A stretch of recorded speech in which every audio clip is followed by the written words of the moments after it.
जो मैं पूत कपूत हूँ तो पिता को लाज। सियावर राम जय जय राम, मेरे प्रभु राम जय जय राम। लेकर तेरा आसरा चला करण्य काज, आज सभा में राखियो सतगुरु मेरी लाज। सियावर राम जय जय राम, मेरे प्रभु राम जय जय राम। श्री गुरु चरण सरोज रज निज मन मुकर सुधार, वर्णहु रघुवर विमल यश जोदायक फल चार। सियावर राम जय जय राम, मेरे प्रभु राम जय जय राम। बुद्धिहीन तनु जान के सिमरऊं पवन कुमार, बल बुद्धि विद्या देहु मोहे हरऊं कलेश विकार। सियावर राम मेरे प्रभु राम जय जय राम।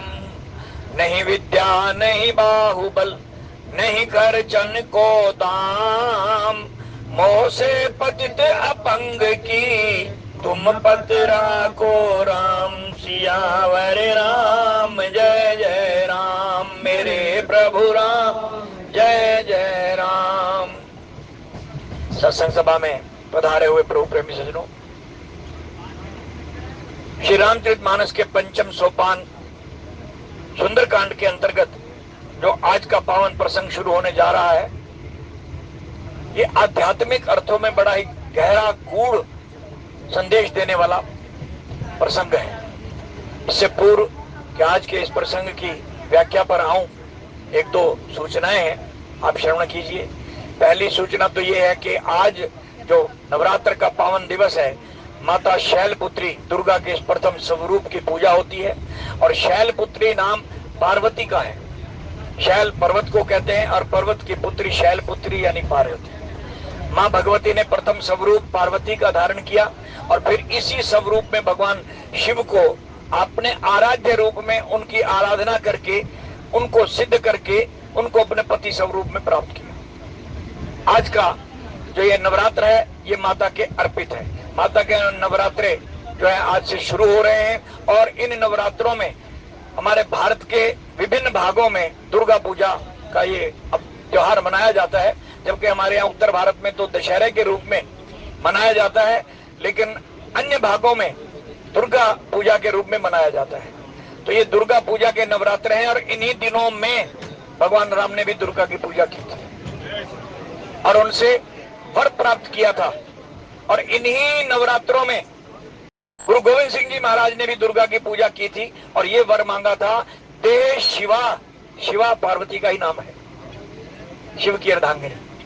दे शिवा वर मोहे शुभ कर्मन ते कब हो न टरो, न टरो अरिशो न टरो अरिशो जो जूझ मरो। ऐसा उन्होंने वरदान मांगा था कि मुझे ऐसा वरदान दीजिए कि मैं शुभ कर्मों से कभी पीछे ना हटूं। ऐसे हमारे संतों ने हमारा मार्गदर्शन करते हुए देवी की पूजा का प्रावधान रखा है। और हमने भी यहाँ निरंतर गाड़ी के अंदर जो साल में 2 बार नवरात्र आते हैं, चैत्र के नवरात्रे जो राम के प्रागट्य दिवस का के उपलक्ष्य में हम लोग मनाते हैं, उन दिनों भी सुंदरकांड का पाठ गाड़ियों में होता है और इन नवरात्रों में भी सुंदरकांड जी का पाठ हम करते हैं।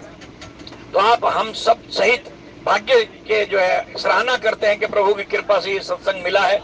हर आदमी को ये सत्संग नसीब नहीं होता, लेकिन सबसे बड़ी खुशी की बात और ये जो खुशखबरी, ये दूसरी सूचना मैं आपको देने जा रहा हूं, ये आप लोगों की कृपा से और आप लोगों की नेक कमाई से हमने आज से कुछ महीने पहले एक आपसे प्रार्थना की थी कि ओंकेश्वर धाम नर्मदा के तट पर उज्जैन के अंदर माता बगला देवी का मंदिर निर्माणाधीन था, जहां आप लोग यात्रा भी करके आए थे। हम में से बहुत से लोग वहां गए थे और यात्रा भी की थी। ओंकारेश्वर और जो है अन्य शिवलिंगों के दर्शन हमने वहां किए थे। तो वहां हमने एक रात्रि भी बिताई थी उसी आश्रम में। उन दिनों वो निर्माणाधीन था और काफी हिस्सा जो है निर्मित भी हो चुका था। वहां के जो महंत थे, जो संत थे, उन्होंने ही हमें वहां का सारा प्रारूप भी समझाया था और उन्हीं ने हमें यह आशीर्वाद भी दिया था कि आप लोग यहाँ निरंतर आते रहिएगा, अगली बार जब आप यहाँ आएंगे तो आपको ये भव्य मंदिर काफी हद तक निर्मित मिलेगा। और आज उसका निर्माण शुरू हो गया है, हो चुका है लगभग। हमने आपसे प्रार्थना की थी कि उस मंदिर के निर्माण के लिए आप अपने नेक कमाई में से जो भी एक से अनेक तक देना चाहें आप दीजिए। लेकिन देखिए, जो लोग चले थे उन्होंने, वो तो वहां की महिमा देख करके ही आए थे, जो नहीं जा पाए थे उन्होंने भी पूरा योगदान दिया था और लगभग 70-75 के हजार के करीब राशि इकट्ठी भी हो गई थी।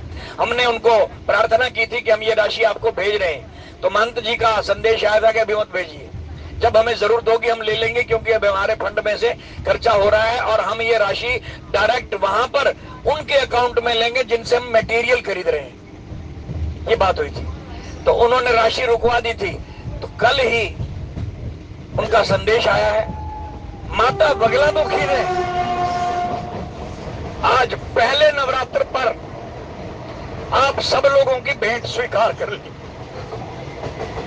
उनका संदेश आया है कि आज पहले नवरात्र पर आपकी 50,000 रुपए की राशि हमने मंगवाई थी, वो हमें मिल गई है। बाकी राशि अभी हमें नहीं चाहिए, जब जरूरत होगी ले लेंगे। तो वो 70-75 में से जितनी भी थी 50 उन्होंने ले ली और आज हमारी भेंट माता के चरणों तक पहुंच गई।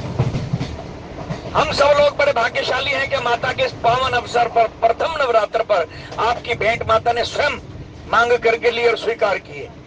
तो आप सब बड़ भागी हैं। बाकी जितनी राशि बची हुई है उसमें और भी जो और जमा होती जाएगी, जब उनका आदेश आएगा तो वो फिर दोबारा अगली किस्त में भेज देंगे। और उनका एक निमंत्रण भी आया है कि आप सब लोग यहाँ आइए, दर्शन कीजिए, नर्मदा का स्नान कीजिए, ओंकारेश्वर महादेव के दर्शन कीजिए और यहाँ 1 दिन 2 दिन जितना भी आपको समय मिले यहाँ रह करके बाकी तीर्थों के भी दर्शन कीजिए और आकर के देखिए कि आपकी दी हुई ये राशि कहाँ लगी है। यही धन का सदुपयोग है, सदगति है, प्रथम गति है धन की। हम लोग धन को इधर उधर बाकी कामों में खर्च कर देते हैं और कई बार तो हमें खर्च करने की सुधि भी नहीं होती कि कहाँ करना चाहिए, लेकिन एक आडंबर दिखाते हुए अपने फोटो खिंचवाते हुए इधर उधर खर्च करके हम इतिश्री कर लेते हैं कि हमने इतने भंडारे लगा दिए, इतना ये कर दिया। लेकिन क्या कभी हमने सोचा है कि हम भंडारे लगाना अच्छी बात है, लेकिन उन तक भंडारा पहुंचे जो जरूरतमंद है, जिनके पास खाने को अन्न नहीं है, उन तक ये अन्न भंडार पहुंचे। लेकिन हम, आप देखिए, मैं सत्य कह रहा हूं कि हमने तो अपनी आंखों से इन भंडारों की दुर्गति होते भी देखी है कि जितना लोगों के पेट में नहीं जाता उससे ज्यादा सड़क पर पड़ा होता है और जिन लोगों को मिलना चाहिए वहां तक जाता नहीं। तो आज आपकी ये दी हुई 1-1 रुपए की राशि माता के चरणों में भेंट स्वरूप पहुंच गई है। माता को आपकी भेंट भी स्वीकार हुई है और उनका संदेशा भी आया है और मां ने, बगलामुखी ने आपको निमंत्रण भी दिया। तो इन्हीं शब्दों के साथ आपका बहुत बहुत धन्यवाद, बहुत बहुत शुक्रिया। और 501 रुपए की राशि भगवान के एक भक्त ने भगवान के श्री चरणों में दर्शन भेंट स्वरूप दी है। बहुत बहुत धन्यवाद। आइए आज की कथा प्रसंग की ओर। आज से श्री सुंदरकांड जी का प्रारंभ हो रहा है। तो इसकी शुरुआत तो गोस्वामी तुलसीदास जी महाराज जब भी कोई प्रसंग शुरू करते हैं तो सबसे पहले गणेश जी महाराज को याद करते हैं। और यही आदि गणेश ही सृष्टि के नियंता भी हैं। भगवान शंकर और मां पार्वती का भी जब विवाह हो तो सबसे पहले गणेश पूजा हुई। भगवान राम की बारात चढ़ी तो भी जहां जहां कोई शुभ कार्य होता है तो गणेश जी की पूजा, गणेश जी का नमन, गणेश जी का वंदन और उनको याद करना ये प्राथमिकता रहती है, क्योंकि आदि गणेश ही सिद्धि और बुद्धि के देने वाले हैं। बुद्धि शुद्ध होगी तो हमारे कार्य भी ठीक दिशा की ओर बढ़ेंगे, दिशा ठीक हो तो फिर दशा भी ठीक हो जाएगी।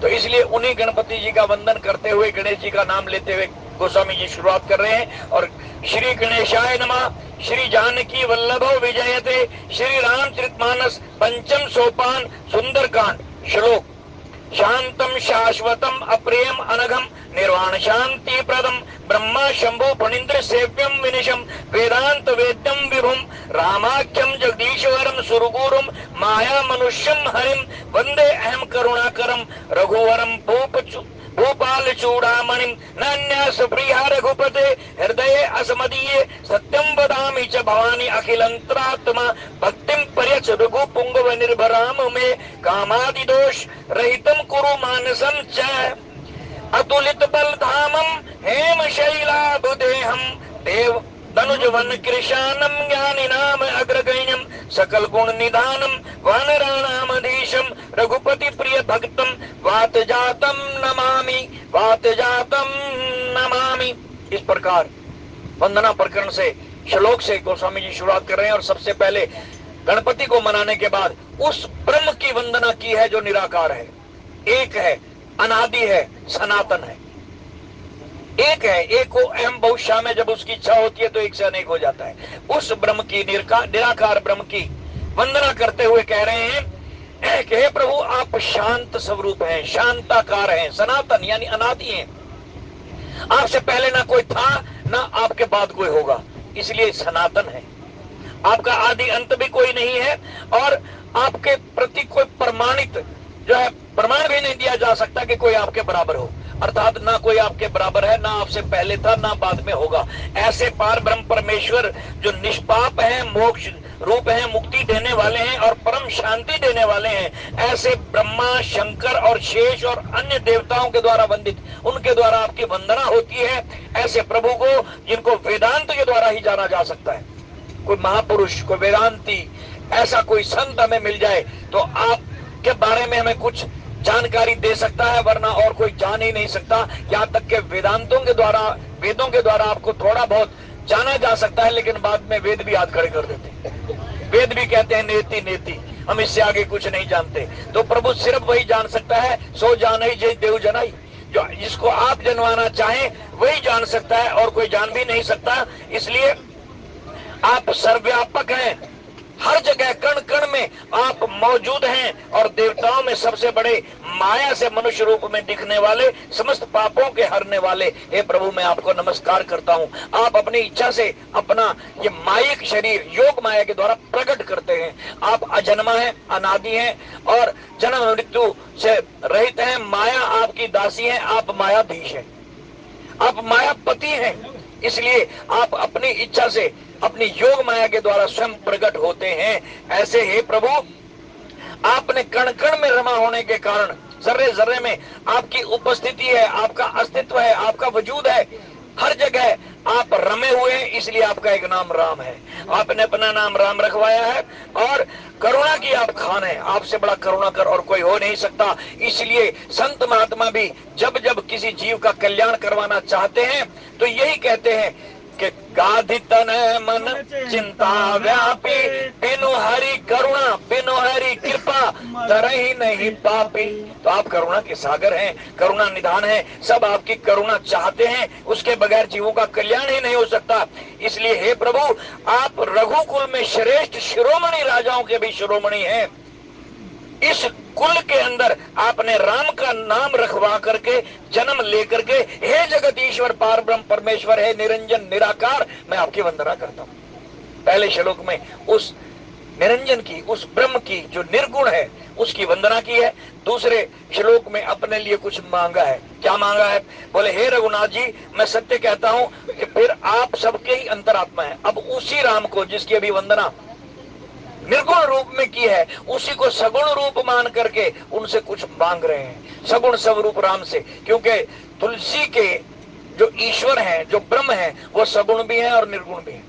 वो एक आत्मवादी नहीं है, एक तरफ झुकने वाले नहीं है कि केवल निर्गुण ही की व्याख्या करें या मेरा ब्रह्म, मेरा राम सिर्फ सगुण ही सगुण है, नहीं। वो कहते हैं मेरा राम निर्गुण भी और सगुण भी है। तो अभी निर्गुण रूप की वंदना करने के बाद अब सगुण रूप से कुछ अपनी इच्छा जाहिर करके मांग रहे हैं। क्या कह रहे हैं कि हे रघुनाथ जी आप अंतर्यामी हैं, मैं सत्य कह रहा हूं या झूठ कह रहा हूं, ये आपसे ज्यादा और कौन जान सकता है। अगर मैं झूठ भी कह रहा हूं तो भी आप मेरे मन की बात जानते हैं, लेकिन मैं सत्य कह रहा हूं हे प्रभु कि मेरे हृदय में दूसरी कोई इच्छा है ही नहीं, ये मैं सत्य कह रहा हूं। क्या इच्छा है मेरे मन में? बोले हे रघुकुल श्रेष्ठ मुझे अपनी निर्भरा और पूर्ण भक्ति दीजिए, यही मेरी इच्छा है। निर्भरा भक्ति अर्थात मैं आप पर निर्भर रहूं, मेरे अंदर भक्ति करने की भी शक्ति नहीं है और ज्ञान तो मुझसे कोसों दूर है, क्योंकि ज्ञान का मार्ग इतना आसान नहीं है, ज्ञान के मार्ग पर हर व्यक्ति चल भी नहीं सकता। इसलिए मुझे भक्ति दीजिए। और आज का जो ये प्रसंग आगे अब आएगा, चौपाइयों से हम शुरू करेंगे। ये जो यात्रा है हनुमान जी की, सीता रूपी भक्ति की प्राप्ति के लिए, सीता रूपी भक्ति तक पहुंचने की यात्रा है कि जीव भक्ति तक पहुंचे कैसे, भक्ति प्राप्त कैसे हो, भक्ति का दर्शन कैसे हो। ये आज से जो सुंदरकांड की शुरुआत होने जा रही है, ये भक्ति की ओर यात्रा है, यही इसका आध्यात्मिक रहस्य है। इसलिए इस सुंदरकांड को सुंदरकांड क्यों कहा गया इसकी भी मैं अभी व्याख्या करूंगा, लेकिन पहले इन दोनों की श्लोकों की हो जाए कि बोले आप मुझे वो भक्ति दीजिए जो केवल और केवल आप पर निर्भर हो। जिस तरह कोई छोटा सा अबोध बालक माता पिता पर निर्भर रहता है, उसकी अपनी कोई हस्ती नहीं होती, वो सरेंडर कर देता है। इसलिए गोस्वामी तुलसीदास जी महाराज भी कहते हैं कि मैं शरणागति होकर के सरेंडर करके आप पर निर्भर हूं और आप मुझे भक्ति का दान दीजिए, मुझसे भक्ति करवाइए, मुझसे भक्ति हो नहीं रही। ऐसे भाव वाले गोस्वामी तुलसीदास जी कह रहे हैं कि मेरे मन को काम आदि दोषों से रहित कर दीजिए। मेरे मन में जो माया का ये परिवार बसा हुआ है, काम क्रोध लोभ मोह ये अहंकार इत्यादि जो है, इन दोषों से मुझे मुक्त कर दीजिए। और उसके पश्चात तीसरे श्लोक में उस महान भक्त की वंदना की है जिनसे बढ़कर भगवान का, ईश्वर का, राम का आज तक कोई भक्त ना हुआ है ना होगा, और उस भक्त का नाम है हनुमान। हनुमान जी महाराज की वंदना करते हुए कहते हैं कि अतुलित बल धामम, हे हनुमान जी महाराज आपके बल की कोई तुलना नहीं की जा सकती, अतुलनीय है आपका बल। कितना अतुलनीय है? बोले कैलाश पर्वत को उठाने वाला रावण, तीनों लोगों को जीत लेने वाला रावण, जगह जगह अपना प्रदर्शन और शक्ति का जो बखान करता फिर रहा था, इतना शक्तिशाली वो रावण आपका एक मुक्का भी बर्दाश्त नहीं कर सका। रणभूमि में लंका के युद्ध में जब आपने उसको एक मुक्का मारा, पहले रावण ने मारा, रावण ने जब मुक्का मारा हनुमान जी की छाती में, तो हनुमान जी घुटने के बल वीर आसन में बैठ गए, गिरे नहीं। एक घुटना मोड़ा, दूसरा घुटना सीधा आधा मोड़ा हुआ रख करके और गदा को सीधा खड़ा करके भगवान का ध्यान करते हुए बैठे। वीर आसन, ये वीर का जो आसन होता है, शूरवीरों का जो आसन होता है, इस आसन में बैठे हैं। इन्हीं के जय भाई पवन पुत्र भीम जी का गोडा मशहूर है। कभी आपको हरिद्वार जाने का मौका मिले तो वहां भीम गोडा नाम से एक मंदिर भी है, भीम का गोडा बड़ा मशहूर था। तो आज उसी घुटने के बल हनुमान जी बैठ गए, गिरे नहीं। अब बारी हनुमान जी की थी। हनुमान जी ने जब रावण की छाती में मुक्का मारा तो कई चक्कर खा करके ये त्रिलोक विजेता रावण, कैलाश को उठा लेने वाला रावण मूर्छित होकर के धरती पर गिर पड़ा। इसलिए आप अतुलित बलधाम, आपकी तुलना किसी से नहीं की जा सकती। आप इतने बलशाली हैं और इसलिए आपकी जो कांति है, आपका जो स्वरूप है, वो सोने का पर्वत है, एक सुमेरु। आपकी कांति सोने के पर्वत सुमेर के समान चमकती रहती है और ऐसे शरीर वाले दैत्य रूपी वन को जलाने के लिए आप अग्नि स्वरूप हैं। ऐसे आप हनुमान जी को मैं वंदना करता हूं। और आप ज्ञानियों में भी अग्रगण्यम है। ज्ञान की प्राप्ति करने वाला कोई व्यक्ति अगर ज्ञान की प्राप्ति कर भी ले, प्रकाष्ठा तक पहुंच भी जाए, तो आपकी शरण में आए बगैर उसका ज्ञान भी स्थिर नहीं रह सकता, फिसल जाता है वो जो आपकी शरण छोड़ करके कहीं और जाता है। क्योंकि ज्ञान का दीपक जलाने की जो प्रक्रिया उत्तरकांड में बताई गई है, बड़ी लंबी चौड़ी व्याख्या की गई है। अगर वो ज्ञान की ज्योत जग भी जाए, ज्ञान का प्रकाश आ भी जाए, तो केवल आत्मज्ञान की प्राप्ति होती है, परमात्मा ज्ञान की या ब्रह्म ज्ञान की प्राप्ति नहीं होती। तो ऐसा ज्ञान स्थिर भी नहीं रह सकता, क्योंकि माया के विभिन्न झोंके हमारे इंद्रियों के मार्ग से आकर के उस ज्ञान की ज्योत को कभी भी बुझा सकते हैं। लेकिन जो कभी नहीं बुझती वो मणि भक्ति है, जिसको कोई हवा का झोंका बुझा नहीं सकता। और आत्मज्ञान के बाद अगर कोई आपकी शरण ले लेता है, शरणागति नहीं लेता, तो उसकी ये ज्योत बुझ जाती है। लेकिन ज्योत निरंतर जगती रहे और ब्रह्म ज्ञान की प्राप्ति हो, वो उसी को होगी जिस पर आपकी कृपा होगी। अर्थात आप गुरु रूप में ब्रह्म तक पहुंचाएंगे। और ये निश्चित जानिए कि कलयुग के अंदर जितने भी भक्ति के अवतार हुए हैं, भक्तजन हुए हैं, सबने एक ही मार्ग बताया है, नाम का मार्ग। नाम की भक्ति सर्वश्रेष्ठ है और भक्ति गुरु के द्वारा, नाम गुरु के द्वारा दिया जाता है। हम अपनी प्रयास से वहां तक तो पहुंच सकते हैं जहां में आत्मज्ञान हो जाए। अर्थात जो अविद्या माया है वो तो हट सकती है, लेकिन विद्या माया फिर भी नहीं हटेगी। वो कब हटेगी? तो सुग्रीव जी बता रहे हैं कि किसी भी प्रयास से यह गुण साधन ते नहीं होई, तुम्हारी कृपा पाव कोई कोई। तुम्हारा ज्ञान, आत्मज्ञान के बाद ब्रह्म का ज्ञान तो आपकी कृपा से ही हो सकता है। और उनकी कृपा कब होगी? जब कोई गुरु हमारा हाथ थाम ले, गुरु हमें ज्ञान दे, तब वो ज्योत प्रकाश पुंज गुरु आगे आगे चले और हम उस भंवर गुफा या अंधी गुफा में से निकल करके गुरु रूपी द्वार में से होकर के ब्रह्म तक पहुंचे, घर तक पहुंचे, निज घर तक पहुंचे। तो आप हे प्रभु, हे हनुमान जी महाराज, आप वही गुरु रूप हो। आपकी हुक्म और आपके सानिध्य के बगैर कोई भी जीव ब्रह्म ज्ञान की प्राप्ति नहीं कर सकता, आत्मज्ञान तक पहुंच सकता है। और इसलिए आप ज्ञानी नाम अग्रगण्यम हैं, संपूर्ण गुणों के निधान है और वानरों के स्वामी। अर्थात माया हटा करके, अविद्या माया को हटा करके कोई ज्ञानी तो बन सकता है, लेकिन ज्ञानी को भी आगे मार्गदर्शन देने वाले ज्ञानी नाम अग्रगण्यम मार्गदर्शक आप ही हैं। इसलिए हनुमान जी की वंदना करते हुए आगे कह रहे हैं कि आप जो है वानरों के सम्राट हैं और श्री रघुनाथ जी के प्रिय भक्त पवन पुत्र श्री हनुमान जी, मैं आपको प्रणाम करता हूँ। इस तरह 3 श्लोकों की जो है व्याख्या और प्रणाम करने के बाद, स्तुति करने के बाद गोस्वामी जी अब आगे चले हैं। और आगे का जो ये प्रसंग है, ये जो यात्रा है, ये एक जीव की भक्ति तक पहुंचने की यात्रा है। भक्ति तक पहुंचने के लिए सबसे पहले क्या चाहिए? अहंकार को छोड़ना होगा। अहंकार जनित जो हमारे अंदर विचारधारा है कि मैं ऊंचे पद पर बैठा हुआ बड़ा मठाधीश हूँ, अधिकारी हूँ, मैं ज्ञानी हूँ, या मैं कोई राजा महाराजा हूँ, मंत्री हूँ, मैं धनवान लाखों करोड़ों का स्वामी हूँ, ये अहंकार है। ये अहंकार छोड़ना होगा। अगर भक्ति करनी है तो बिल्कुल 0/100 होना होगा, कटोरा खाली लेकर के चलना होगा।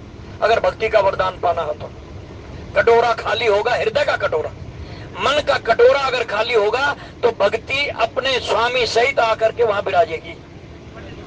अगर उसके अंदर काम, क्रोध, लोभ, मोह, अहंकार इत्यादि ये माया का परिवार पहले से बैठा हुआ है तो वो कहां बैठेगा? इसलिए संत में कहते हैं कि दिल का हुजरा साफ कर, जाना के आने के लिए, ख्याल गैरों से उठा उसको बिठाने के लिए। अगर उसको बिठाना है तो ये गैर कौन है? जिनके अंदर हमारा मन उलझा हुआ है, ये माया से जनित मेरा परिवार, मेरा मकान, मेरा भाई, मेरी बीवी, मेरे बच्चे, जिनसे हमने मेरा मेरा मेरा जोड़ रखा है, यही गैर है। ये हमारे हैं नहीं, ना हुए हैं ना होंगे। कोई किसी के साथ नहीं जाता, धन भी यही रह जाता है, तन भी यही रह जाता है, तो ये गैर है। इसलिए संत कहते हैं कि ख्याल गैरों से उठा उसको बिठाने के लिए। अगर भक्ति की कृपा पाना चाहता है, भक्ति अपने स्वामी से तेरे हृदय में तब आकर के बैठेगी जब तेरा हृदय रूपी ये मकान बिल्कुल इन काम विकारों से, माया के परिवार से खाली हो जाएगा। इसको खाली कर, फिर वो आकर के बैठेगा। तो ये यात्रा सबसे पहले हनुमान जी महाराज ने पहले विकार को जीता, माया के पहले उस पहलवान को हराया, पहले उस योद्धा को हराया जिसका नाम है अहंकार। कैसे हराया?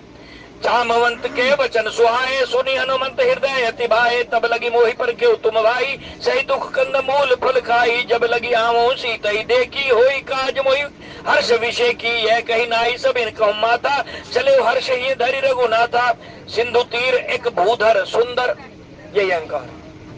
अहंकार पर्वत का प्रतीक है, या पर्वत अहंकार का प्रतीक है।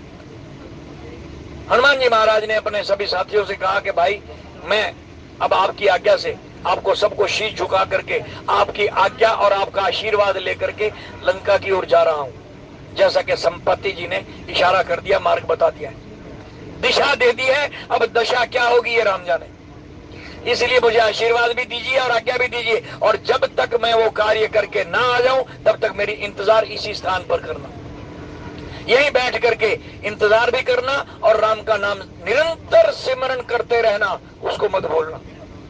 जितना तुम सिमरन करोगे मुझे उतना बल मिलेगा, उतना बल मिलेगा। इसलिए ये परख तुमने करनी है। उनसे आज्ञा लेकर के हनुमान जी महाराज चले हैं, और जैसे ही उस पर्वत के ऊपर चढ़े हैं, पर्वत उसी समुद्र के किनारे एक पर्वत था, हनुमान जी ने इधर उधर देखा कि छलांग कैसे लगाऊं, कहां से लगाऊं। तो छलांग लगाने के लिए ऊंचा स्थान चाहिए, ऊंचे स्थान पर चढ़ गए और वो था पर्वत। ये पर्वत ही अहंकार का प्रतीक है। और इस पर्वत के ऊपर हनुमान जी जब चढ़े, चारों तरफ समुद्र को अवलोकन किया कि कहां से किस दिशा से जाना पड़ेगा, ये देख करके तुरंत चौपाए बन गए। वानर तो रूप में है ही, शरीर तो वानर का है, तो इसलिए 4 पैरों पर खड़े हुए, 2 हाथ आगे रख लिए, 2 पैर पीछे, चौपाए बन गए। चौपाए बन करके आप वानर की कला जानते हैं कि जब छलांग लगाता है तो थोड़ा सा नीचे की ओर झुकता है, बैठता है, फिर उचकता है। छलांग लगाता है, पहले नीचे झुकता है, फिर उचकता है, उछल करके फिर आगे की छलांग लगाता है, और जितनी शक्ति से वो छलांग लगाता है वो उतनी दूरी तक जा सकता है। हनुमान जी महाराज चौपाए रूप में उस पर्वत पर खड़े हुए हैं, और फिर थोड़ा सा झुके, उसके बाद जोर लगा करके जो ही ऊपर उछले, छलांग लगाई, तो उनकी शक्ति को ये अहंकार का प्रतीक पर्वत सहन नहीं कर सकता। कहां चला गया? बोले पाताल में। पाताल में चला गया। पर्वत का पाताल में जाना ही अहंकार पर विजय है।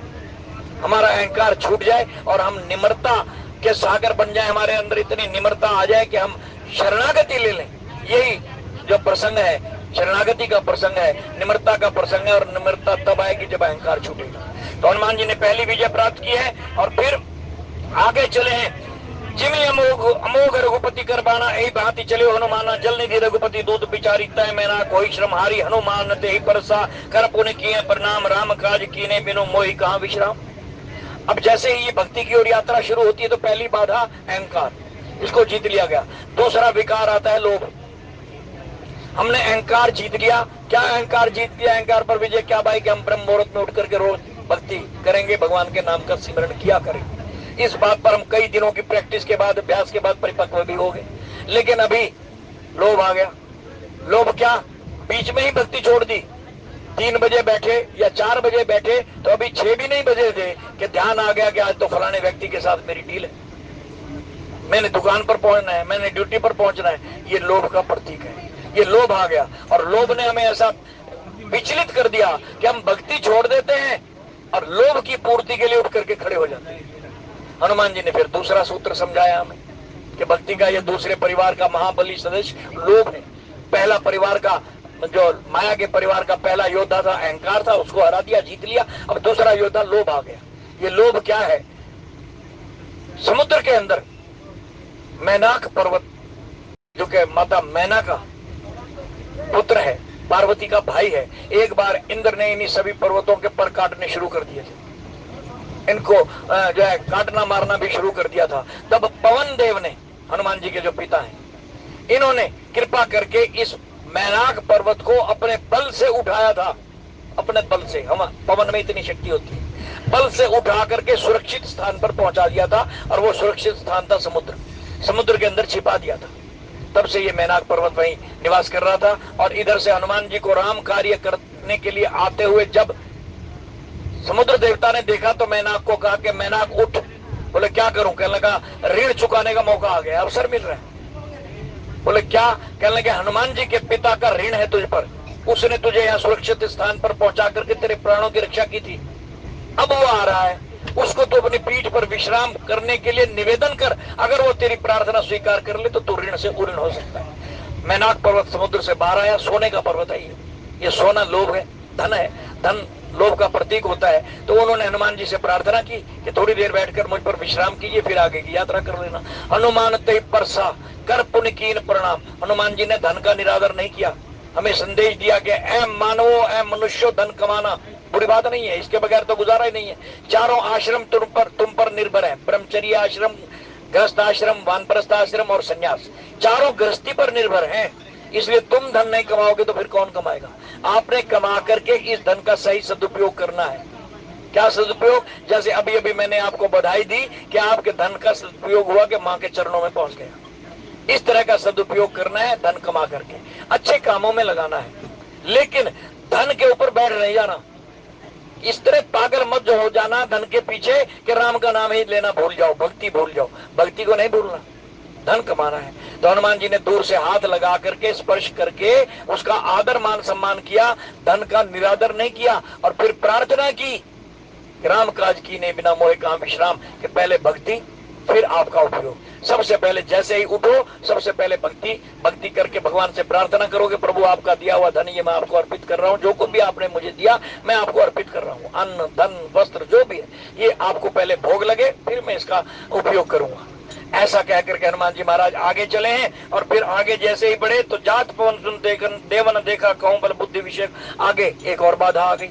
ये भक्ति के मार्ग में आने वाली रुकावटें हैं। भक्ति का मार्ग इन रुकावटों से भरा हुआ। पहली बाधा अहंकार, दूसरा लोभ, तीसरी बढ़ती हुई इच्छाएं। जब लोभ आ जाता है ना तो फिर इच्छा भी बढ़ जाती है।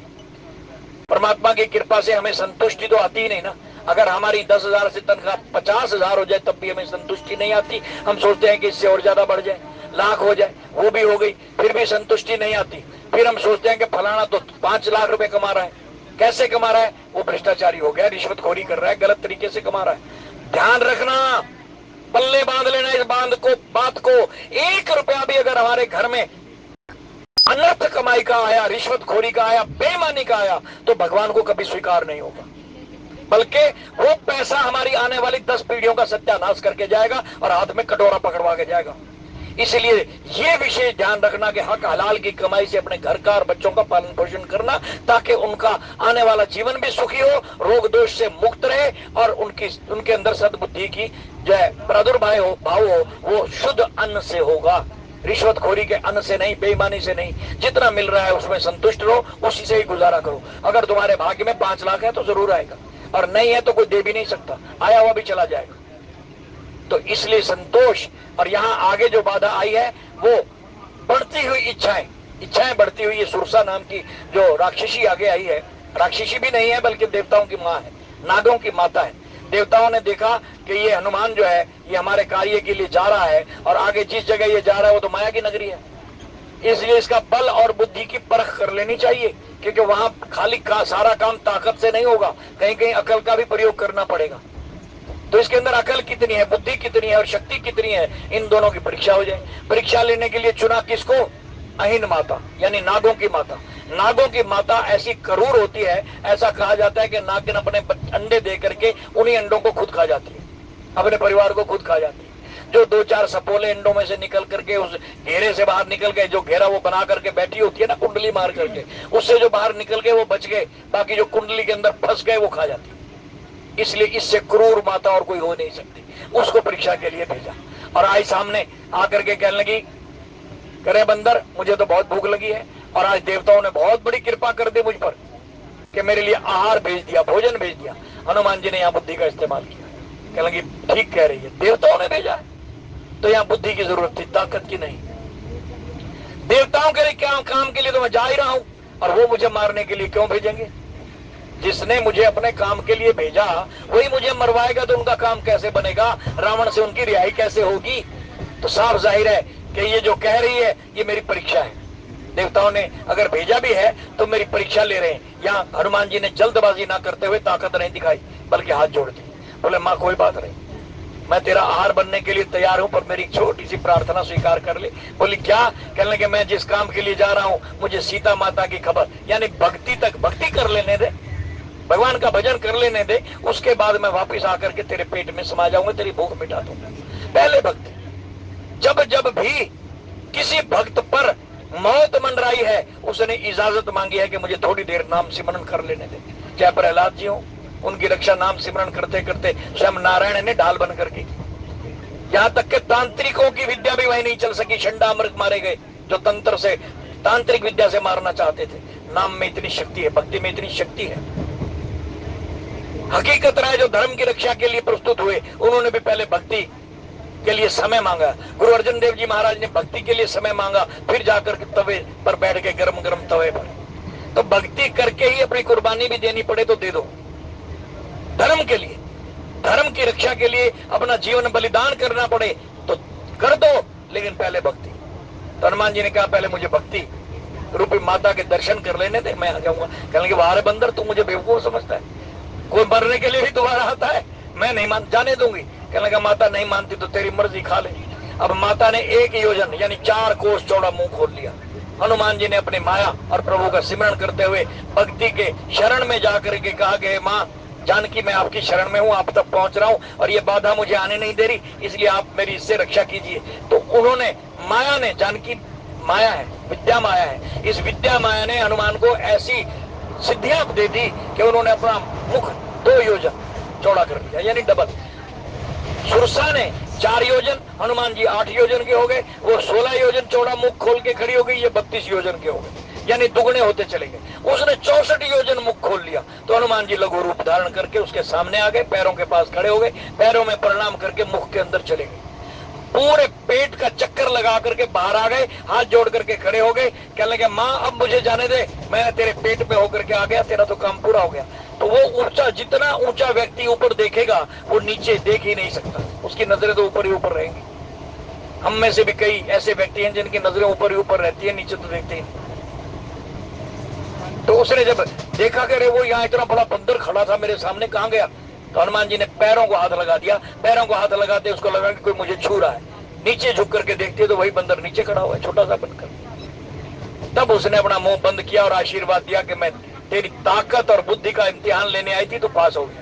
तो कहीं भी मार नहीं खा सकता, कहीं फेल नहीं होगा। जिस कार्य के लिए तू जा रहा है वो करके आएगा। और फिर आशीर्वाद दे करके वो गई और राम काज सब करी हो, तुम बल बुद्धि निधान, आशीष दे गई सो हर्ष चले हनुमान, सियावर राम जय जय राम, मेरे प्रभु राम जय जय राम। कहते मैंने आपकी बल और बुद्धि दोनों का परीक्षण कर लिया, आप दोनों चीजों में माहिर हो, बलवान भी हो बुद्धिवान भी हो, इसलिए आपका कार्य सफल होगा। ऐसा आशीर्वाद दे करके चली गई। फिर आगे गए तो एक और बाधा आ गई। ये बाधाएं दोनों जो थी, चाहे मैनाक पर्वत आया या अहंकार आया पर्वत के रूप में या सुरसा आई, ये सब बाहर से आई है, बाहर से आई। लेकिन एक ऐसा भयंकर राक्षस, एक ऐसी भयंकर राक्षसी समुद्र के बीच में रहती थी। वो राक्षसी और कोई नहीं, ईर्ष्या है।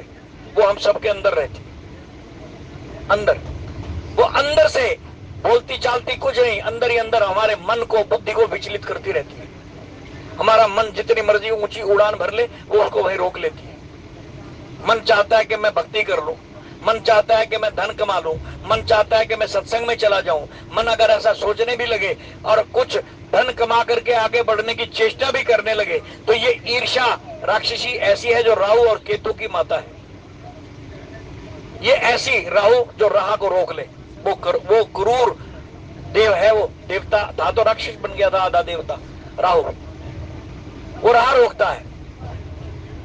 राह देवता का जब हम पितृपक्ष में विसर्जन करते हैं ना पितरों का, तो एक दीपक चौराहे पर भी जलाते हैं। वो राह देवता का, राहु देवता का होता है, रास्ता रोकने वाले। चारों तरफ का रास्ता हमारा खुला रहे, प्रकाश फैला रहे, इसलिए दीपक चौराहे पर जलाया जाता है। ये लॉजिक है, ये विज्ञान है, जो आजकल की हमारी संतानों को पता तक नहीं। क्यों? क्योंकि आजकल की हमारी जो बहुएं हैं ना, वो मोबाइल उसमें से गूगल में से ही सर्च करती है, सासुओं से तो पूछती ही नहीं।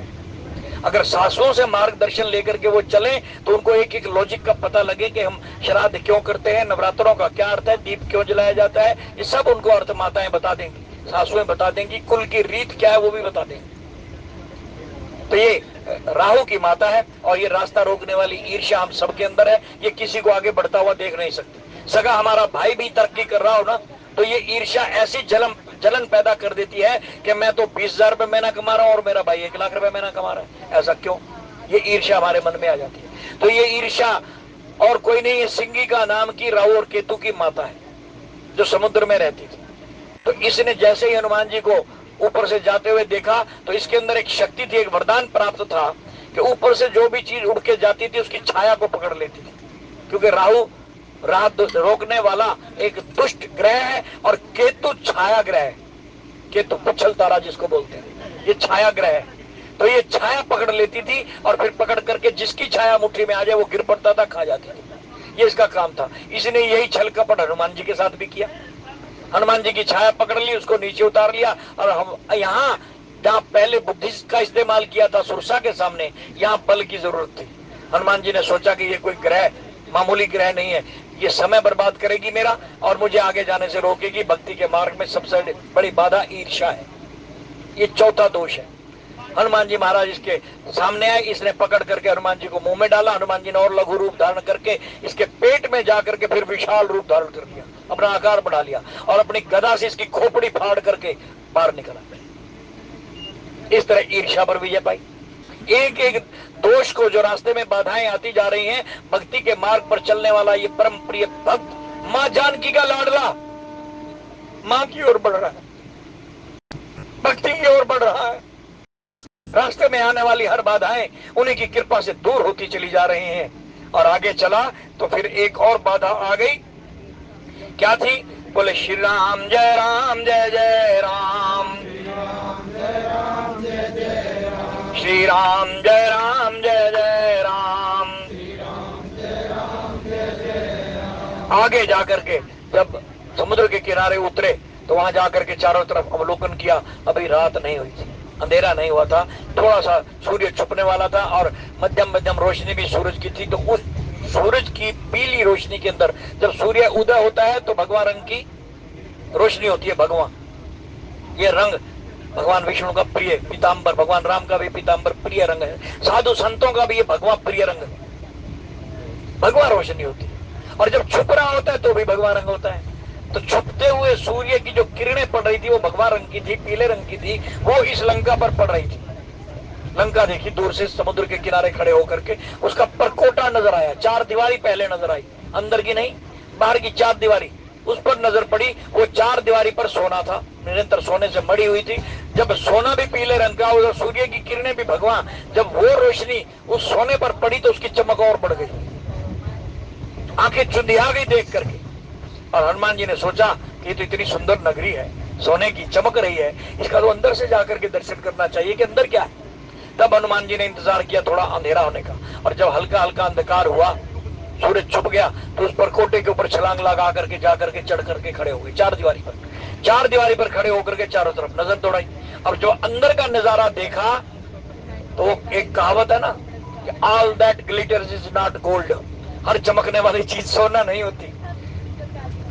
और कभी इस चीज में लोभायमान भी मत होना कि ये कोई आकर्षित चीज हमें आकर्षित कर रही है, चाहे किसी का रूप हो, किसी का धन हो, किसी की शक्ति हो, किसी के बोल हो, इतनी जल्दी आकर्षित मत हो जाना, बस मत जाना, वरना सीता की तरह अपहरित भी हो जाओगे। इसलिए हनुमान जी ने विचार किया कि इतनी जल्दी अंदर जाना भी नहीं चाहिए, आकर्षण तो है, खींच तो रही है मुझे अपनी ओर, लेकिन इतनी जल्दी अंदर जाना नहीं चाहिए, इसका अवलोकन करना चाहिए। तो हनुमान जी ने अंदर से अवलोकन किया। क्या देख रहे हैं? बोले कनक कोटि विचित्र मणि कृत सुंदर नागन। अंदर देख रहे हैं बड़े सुंदर सुंदर बाग बगीचे हैं और नाना प्रकार की सुंदर कन्याएं वहां पर मौजूद हैं।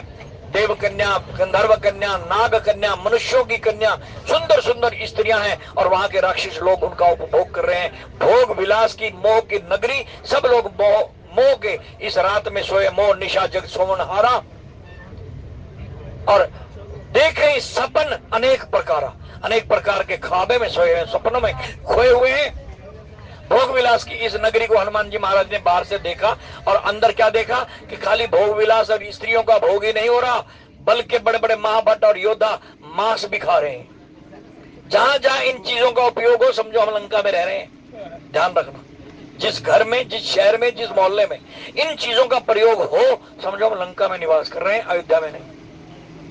तो इसको देख करके हनुमान जी महाराज आगे बढ़े, और फिर गोस्वामी जी ने लिखा कि इनके कुकर्म, इन राक्षसों के कुकर्म तो बहुत ज्यादा है, लेकिन मैं ज्यादा बयान नहीं करूंगा, क्योंकि कुछ ही समय बाद ये सब के सब भगवान राम के बाणों रूपी समुद्र में डूबने वाले हैं, अर्थात उनके द्वारा ये मारे जाएंगे। इसलिए मैंने थोड़ी से इनका वर्णन किया है। और फिर आगे पुर रखवारे देख बहु कपि मन कीन विचार, मसक समान रूप कपि धरो, फिर आगे जाकर के छोटा रूप धारण कर लिया। श्री राम जय जय राम। मन में सोचा कि फिर अब यहाँ इतनी माया की नगरी में जाना है तो रूप भी बदलना होगा। मशक रूप, मच्छर का रूप धारण करके प्रवेश कर रहे हैं। आगे लंकनी नाम की एक बाधा जो लंका की रक्षा के लिए खड़ी हुई थी, उसने रास्ता रोक लिया, पहचान लिया। उसको ये शक्ति प्राप्त थी कि बारीक से बारीक जीव भी लंका के अंदर प्रवेश करेगा तो तुझसे बच नहीं पाएगा। उसने हनुमान जी को पकड़ लिया और कहने के मूर्ख, तू जानता नहीं मैं कौन हूँ? मेरा निरादर करके तो लंका में प्रवेश पाना चाहता है। जहां तक चोर है वहां तक मेरा आहार है, मैं सब चोरों को खाती हूँ। हनुमान जी ने जब ये सुना तो एक मुक्का उसके मुंह पर मारा और मुक्का लगते ही चक्कर खा के गिरी और रक्त से विरक्त हो गई, वैराग्य उत्पन्न हो गया, विरक्त हो गई, खून गिरा और तुरंत उठ करके खड़ी हो गई। संत का मुक्का लगे, संत की दृष्टि पड़े, संत का स्पर्श हो जाए, संत के शरीर से छू करके वायु हमारे छू करके बदन को छू करके चली जाए तो कल्याण ही कल्याण, बुद्धि सात्विक हो जाएगी। ये लंकनी और कोई नहीं बुद्धि है। बुद्धि तामसिक हो गई थी, आज संत का सानिध्य पा करके ये सात्विक हो गई। जो सात्विक से तामसिक हुई थी आज फिर सात्विक हो गई और कहने लगी कि तात आपके सारे कार्य पूरे होंगे। रघुनाथ जी का सिमरण करके आप लंका में प्रवेश कीजिए, क्योंकि संत का सानिध्य इतना सुखदायी है कि सारे स्वर्ग अपवर्ग या वैकुंठ इत्यादि के सुख एक तरफ और एक पल का सत्संग एक तरफ। इस तरह सत्संग की महिमा गाती हुई हनुमान जी को आशीर्वाद दे करके ये लंकनी अपने लोक को वापस चली गई, अपने स्वरूप को प्राप्त कर गई। और अब हनुमान जी महाराज लंका में प्रवेश कर रहे हैं। यहाँ 5वें दोहे तक लंका में उनकी जो यात्रा है, अंदर गए, एक एक घर को उन्होंने खोज डाला, कहीं सीता का पता नहीं मिला। तो आखिरकार बाहर जब निकले, रावण के महल तक भी हुआ है, सीता नहीं मिली। बाहर जब निकले तो एक सुंदर सा मकान, महल, घर दिखाई दिया। वो किसका था, ये आप आने वाले वक्ता से कल श्रवण कर पाएंगे। अब वाणी को यही विश्राम, त्रुटि के लिए क्षमा। बोले राजा रामचंद्र महाराज की। प्रेम जी सो गए क्या?